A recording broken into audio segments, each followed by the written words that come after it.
I still hear your voice when you sleep next to me.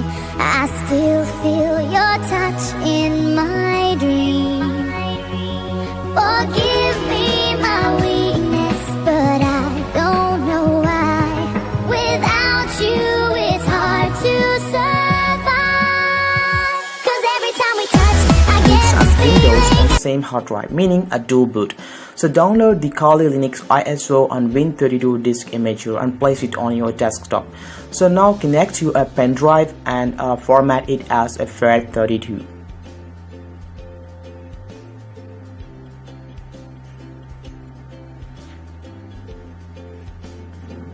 Once the pen drive is formatted, now you have to open the Win32 disk imager.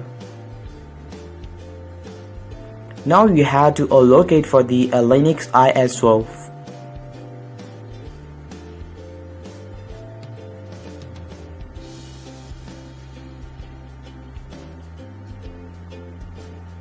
Select the ISO image and click Open.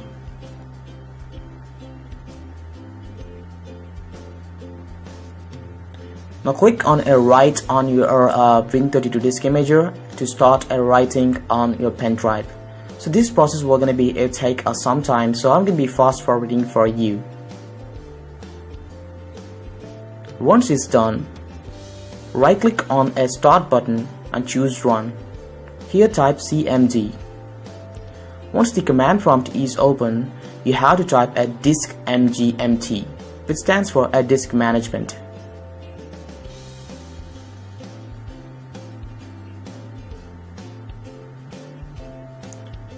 When you see this dialog, we need to create a partition in order to install the Kali Linux.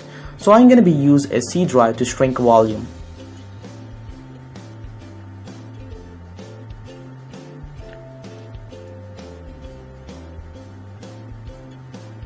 I recommend you to allocate a space at least at 40 GB or higher. So in this case, I'm going to use a 200 GB and click on shrink.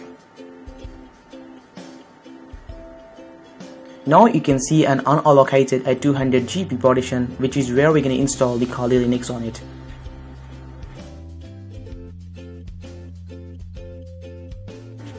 Now restart your computer. Make sure you have connected your bootable drive. Now when the computer is turned on, it will directly boot into a Kali Linux setup. When you see this setup, scroll down to the bottom and choose graphical install and press enter.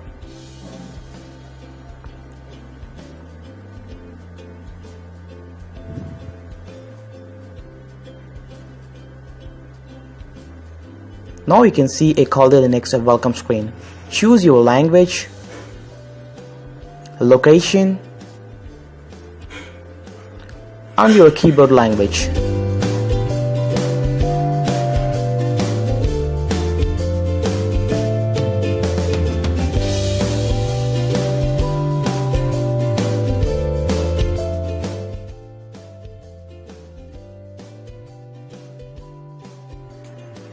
When you see this page, you have to choose your hostname. In this case, I'm going to type Linux. Click continue. Now discard this step and click on continue again.